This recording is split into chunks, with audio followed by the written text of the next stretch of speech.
Students, chapter number 3 coordinate geometry हमने complete कर दिया है। जो छोटा और इजी लेसन था, राइट। सिर्फ उसमें ग्राफ में पॉइंट प्लॉट करते आना चाहिए। अब उसमें कुछ एक्स्ट्रा एमसीक्यूज टाइप क्वेश्चंस पूछते हैं, वो 3 या 4 है जो मैं तुम्हें आज सॉल्व करा था। उसमें खास ध्यान रखना है, इस टाइप के क्वेश्चंस बार बार एग्जाम में पूछते रहते हैं, राइट। जैसे यहाँ पे एक क्वेश्चन दिया है कि for x is equal to 2, y is equal to 3, u is equal to -2 and v is equal to -3। मतलब ये x, y, u एंड v की ये 4 वैल्यू अलग अलग दिए। तो पॉइंट x प्लस वाई और u plus v lies in the blank quadrant. तो ये जो पॉइंट है x प्लस वाई और u plus v lies in the blank quadrant, तो वो कौन से क्वाड्रेंट में आएगा ये आइडेंटिफाई करना है। तो इसका क्वाड्रेंट कैसे डिसाइड करोगे? तो सिंपल, ये 4 की पहले तो वैल्यू दी है। तो फर्स्ट पॉइंट कौन सा है? x plus y. तो x प्लस वाई मतलब क्या है वो हमें पहले तो डिसाइड करना है। तो x की वैल्यू ऑलरेडी यहाँ से दी है, कितनी दी है? 2। और y की वैल्यू कितनी दी है? 3। तो x plus y is equal to क्या हो गया? 5। क्या हो गया? 5। और दूसरा क्या दिया है? u plus v. तो u प्लस वी ये सेकंड पॉइंट है, मतलब ये x कोऑर्डिनेट था और ये y कोऑर्डिनेट, ये एब्सिसा और ये ऑर्डिनेट, राइट, याद रखना है। तो u इज इक्वल टू क्या दिया है? -2 और v is equal to -3, -2 -3 -5, right. तो ये -5 हो गया, मतलब ये कोऑर्डिनेट कौन सा हो गया? 5 -5, ये हो गया कोऑर्डिनेट, इसकी वैल्यू, राइट। ऐसे लिख सकते हैं इसको, therefore x plus y u plus v is equal to 5 into -5, मतलब ये x coordinate is equal to ये और ये y coordinate is equal to -5। अब ये एक पॉजिटिव और ये एक नेगेटिव है, ये x पॉजिटिव है और y नेगेटिव है। तो इसका क्वाड्रेंट कौन सा आएगा तुम्हें पता चल जाना चाहिए कि क्वाड्रेंट कौन सा आएगा। तो हमने अभी देखा था कि पहले भी देखा है कि क्वाड्रेंट्स 4 होते हैं। कितने क्वाड्रेंट्स होते हैं? 4। और फर्स्ट वाले क्वाड्रेंट में बोथ आर पॉजिटिव, और सेकंड वाले क्वाड्रेंट में क्या होता है? नेगेटिव पॉजिटिव, फिर बोथ आर नेगेटिव एंड फिर यहाँ दोनों नेगेटिव हो गए, फिर ये चेंज हो जाएगा पॉजिटिव नेगेटिव, राइट। तो ये फर्स्ट पॉजिटिव है, सेकंड नेगेटिव है। तो x कोऑर्डिनेट पॉजिटिव और ये नेगेटिव, तो ये फोर्थ क्वाड्रेंट आया। तो यहाँ पे lies in the fourth quadrant, क्या आएगा? Fourth quadrant. तो ये इसका सॉल्यूशन है। मतलब कोई भी ऐसा सम दिया हो जिसमें वैल्यूज दी होगी और ट्विस्ट करके ऐसे पूछा होगा, तो कंफ्यूज नहीं होना है। सिंपल सा सम है जिसमें सिर्फ वैल्यू सब्स्टिट्यूट करनी है और ये जो कोऑर्डिनेट होता है वो क्या आया वो फाइंड कर दो। कोऑर्डिनेट फाइंड करने के बाद तो हम अपने आप किसी भी क्वाड्रेंट में है वो हम डिसाइड कर सकते हैं, राइट। तो ये एक इम्पोर्टेंट सम था, वो हमने सॉल्व कर दिया।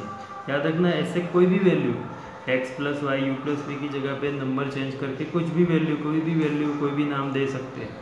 बस तुम्हें मेथड याद रखनी है कि इस सम को इस मेथड से सॉल्व करना है, राइट। अभी दूसरा एक एमसीक्यू देखते हैं। इसमें जो इम्पोर्टेंट एमसीक्यू है मैंने कर दिए 3, उस टाइप के कोई भी हो सकते हैं, उसमें कुछ भी चेंज हो सकता है। तुम्हें मेथड प्रॉपर याद रखनी है कि एमसीक्यू आया इस टाइप का तो ये मेथड अप्लाई करोगे, right. If x and y and y and x represent the same point in the coordinate plane, ये देखो x and y and x represent the same point, मतलब जो ग्राफ है उसमें एक ही पॉइंट पे ये दोनों आते हैं। रिप्रेजेंट द सेम पॉइंट, एक ही पॉइंट पे आते हैं। तो coordinate plane the blank is possible, यहाँ पे ऑप्शन दिए है 4 कि कब ये हो सकता है। तो पहले सिंपली ऑप्शन के बिना तुम सोचो कि ये दोनों एक ही जगह पे कब हो गए पॉइंट। समझो, मैं एक एग्जांपल देता हूँ। यहाँ पे मैं ले लेता हूँ एक पॉइंट, एक ही पॉइंट पे मैं एक्स वाई भी लिख दूँ और वाई एक्स भी लिख दूँ, तो होगा क्या? तो ये समझो कि ये पॉइंट है 2 3, क्या है 2 3, तो x2 हो गया y3 हो गया, x2 हो गया y3 हो गया। अब ये 2 3 लिया मैंने, अब फिर से yx ये भी यहीं आता है, तो यहाँ पे yx यहाँ पे आता है, तो y की वैल्यू भी यहाँ क्या होगी 2 और x की 3। मतलब ये दोनों वैल्यूज़ कैसी होगी? x की भी सेम और y की भी सेम। तभी वो पॉइंट सेम जगह पे आएगा। एक्स की वैल्यू और वाई की वैल्यू कैसी होगी, इक्वल। कैसी होगी, इक्वल। तो यहाँ पे देखो एक्स और वाई दोनों की वैल्यू इक्वल कौन सी है, ये मतलब D, x is equal to 5 और वाई इज इक्वल टू 5। समझे, मतलब दोनों की वैल्यू सेम हो तब एक्स वाई और वाई एक्स मतलब आगे पीछे हो। जैसे ये पॉइंट है 5 5, एक्स 5 वाई 5, अभी वाई 5 तो वाई भी 5 और एक्स भी 5, यही होगा। तो दोनों वैल्यूज जब एक्स एंड वाई वो दोनों की वैल्यू सेम होगी तभी ये पॉसिबल होता है कि x y and y x coordinate same value हो, तभी एक जगह पे दोनों पॉइंट रिप्रेजेंट करते हैं, राइट। ये याद रखना है। नंबर 3 देखो कि the line joining P3-2 and Q3-4, ये दो पॉइंट्स दिए हैं, ये दोनों पॉइंट्स को ज्वाइन करो तो जो लाइन बनती है वो कैसी होगी। तो उसमें ऑप्शन दिए कि is parallel to the x axis, मतलब वो एक्स एक्सिस को पैरेलल मतलब हॉरिजॉन्टल जाएगी। Is parallel to the y axis को पैरेलल मतलब vertical. Is perpendicular to the y axis, perpendicular to the y axis, perpendicular to the y axis मतलब क्या हुआ, एक्स एक्सिस को पैरेलल ही होगी, परपेंडिकुलर मतलब इंटरसेक्ट बोथ द एक्सिस, दोनों एक्सिस को टच करेगी, इंटरसेक्ट करेगी। ये ऑप्शंस दिए। तो ये क्वेश्चंस कैसे सॉल्व करोगे, तो इसमें सबसे पहले तो तुम्हें है ना रफली ऐसे एक्स एक्सिस और वाई एक्सिस ड्रॉ कर देना है, कुछ भी समझ में नहीं आया तो, और थोड़ा भी समझ में नहीं आता है तो ये दोनों पॉइंट प्लॉट कर देने हैं और कुछ नहीं सोचना है।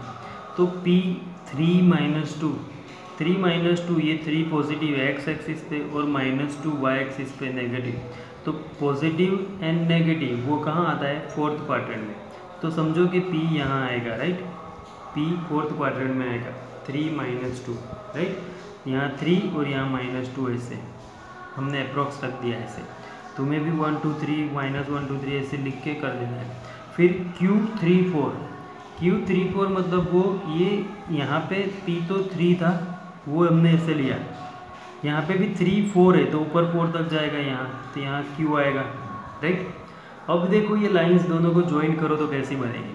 तो यहाँ से मैं लाइन ज्वाइन करूँ दोनों को, ये ज्वाइनिंग, तो लाइन ज्वाइनिंग P3-2 एंड -3-4, तो ये लाइन कैसी है, तो ये लाइन y एक्सिस को कैसी है, पैरेलल है। कैसी है, y एक्सिस को पैरेलल है। किसको पैरेलल है, y, ये y एक्सिस है उसको पैरेलल।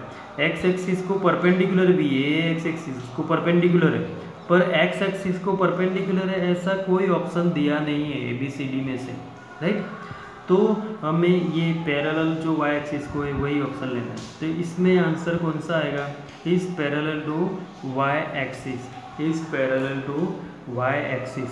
ये याद रखना है, जब भी ऐसा सम दिया हो तो दो पॉइंट प्लॉट कर दो और उसको ज्वाइन करो तो ये जो मिलेगा वो आंसर। ये जो लाइन बनी ना वो y को पैरेलल है, x को परपेंडिकुलर, ये याद रखना है। परपेंडिकुलर मतलब 90 डिग्री बनाएगी और ये पैरेलल जो कभी इंटरसेक्ट नहीं करती है, पर हमें यहाँ से पैरेलल वाला ऑप्शन दिया है। तो वो अगर ये नहीं दिया होता तो ऐसे दिया होता परपेंडिकुलर टू x एक्सिस, यहाँ परपेंडिकुलर टू y दिया है, परपेंडिकुलर टू x दिया होता, ये नहीं दिया होता तो वो कर देते, राइट। तो ये याद रखना है। अब जो नेक्स्ट सम है उसमें right the quadrant of each point, ये जो पॉइंट दिए हैं उसके क्वाड्रेंट डिसाइड करना है। क्या डिसाइड करना है, क्वाड्रेंट।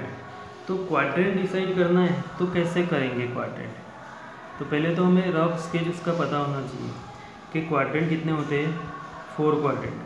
एक्स एक्सिस और वाई एक्सिस कितने क्वाड्रेंट बनाता है, 4 क्वाड्रेंट।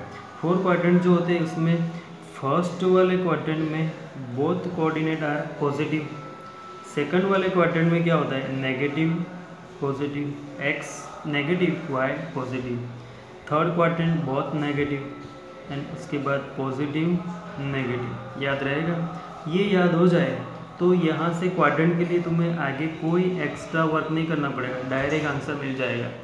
फिर ग्राफ में ड्रॉ करके नहीं करना पड़ेगा कि ग्राफ में ये कहाँ आता है, राइट। देखो ये दिया है, इसका क्वाड्रेंट यहाँ लिख देंगे, क्वाड्रेंट नीचे क्वाड्रेंट लिख देंगे, राइट। ये दिया है -3 5, तो फर्स्ट नेगेटिव फिर पॉजिटिव, तो नेगेटिव पॉजिटिव ये रहा, देखो negative positive, right, first negative फिर पॉजिटिव, तो नेगेटिव पॉजिटिव तो ये कौन से क्वाड्रेंट में आएगा, नेगेटिव पॉजिटिव, तो फर्स्ट नेगेटिव मतलब x नेगेटिव दिया है और 5 ये पॉजिटिव दिया है, y पॉजिटिव, तो y पॉजिटिव ऊपर होता है और ये नेगेटिव, तो ये कौन सा क्वाड्रेंट आएगा, थर्ड क्वाड्रेंट, कौन सा सेकंड क्वाड्रेंट, ये कौन सा है सेकंड क्वाड्रेंट, तो second quadrant, right, second quadrant. अब देखो 0 -2, तो ये 0 - 2 मतलब ये x कोऑर्डिनेट तो 0 है, तो हमें पता है x कोऑर्डिनेट 0 हो तो वो ऑलवेज कहाँ आएगा, y एक्सिस पे, y की वैल्यू दी है तो ऑन द y एक्सिस, कहाँ आएगा ये, ऑन द y एक्सिस, ये किसी क्वाड्रेंट में नहीं आएगा, एक्सिस पे आएगा, राइट। 0 आए दोनों में से एक तो वो किसी न किसी एक्सिस पे होता है, पर यहाँ वो x 0 है तो y एक्सिस पे आएगा। 2 7 बोथ आर पॉजिटिव, 2 और 7 ये दोनों पॉजिटिव, तो दोनों पॉजिटिव कहाँ होते हैं, फर्स्ट क्वाड्रेंट, तो यहाँ पे क्या लिखेंगे, फर्स्ट क्वाड्रेंट, क्या लिखेंगे, फर्स्ट क्वाड्रेंट, राइट। अब नेक्स्ट 4 0 4 x कोऑर्डिनेट है और 0 y यहाँ पे 0 है, मतलब वो कौन से एक्सिस पे आएगा, x एक्सिस पे, y 0 है तो वो x एक्सिस पे आएगा, on the x axis, on the x axis, right. अब उसके बाद नेक्स्ट 6 - 3 कौन से क्वाड्रेंट में आएगा, तो 6 पॉजिटिव -3, x पॉजिटिव है y नेगेटिव है, तो positive negative 6 positive y negative, तो ये फोर्थ क्वाड्रेंट कौन सा हो जाएगा, fourth quadrant, right. And then इसके बाद 0 5 फिर से 0 आया, 0 5 आया तो अब तो तुम्हें पता चल जाएगा कि ये कहाँ आएगा, 0 x कोऑर्डिनेट है, ये y कोऑर्डिनेट की वैल्यू दी है, ये कहाँ आएगा, right, on the y axis, on the y axis, right, on the y axis. फिर उसके बाद -3 0, फर्स्ट x कोऑर्डिनेट नेगेटिव है और y 0 है, तो नेगेटिव एंड 0, तो नेगेटिव है तो ये x कोऑर्डिनेट दिया है और ये 0 मतलब समझ लो कि y की वैल्यू तो है ही नहीं, जब y दिया नहीं हो तो वो कहाँ आएगा, x एक्सिस पे, तो on the x axis, on the x axis, right. उसके बाद last one -3 - 5 both are negative, तो ये थर्ड क्वाड्रेंट दोनों नेगेटिव होते हैं, राइट, तो ये कहाँ आएगा, थर्ड क्वाड्रेंट, ये कहाँ आएगा, थर्ड क्वाड्रेंट में आएगा। तो ये थे कुछ इम्पोर्टेंस क्वेश्चंस जो पूरे लेसन को कवर करते हैं, मतलब जिसमें तुम्हें ये आ जाए प्लॉट करना तो दूसरा लेसन में कुछ है नहीं। और किस टाइप के क्वेश्चंस होते हैं, ग्राफ कैसा होगा वो इस टाइप के क्वेश्चन से डिसाइड करना है। और u v x y वाला जो कोऑर्डिनेट्स दिए हो ट्विस्ट करके वो उसकी वैल्यू फाइंड करके उसके पहले कोऑर्डिनेट आइडेंटिफाई कर लो, फिर उसका क्वाड्रेंट डिसाइड करना है। तो ये सारे सम ध्यान से 2 टाइम्स कर देना और उसको, ये लेसन अब कंप्लीट हो गया, राइट। अब उसके बाद साइंस का 8 लेसन मोशन स्टार्ट करेंगे।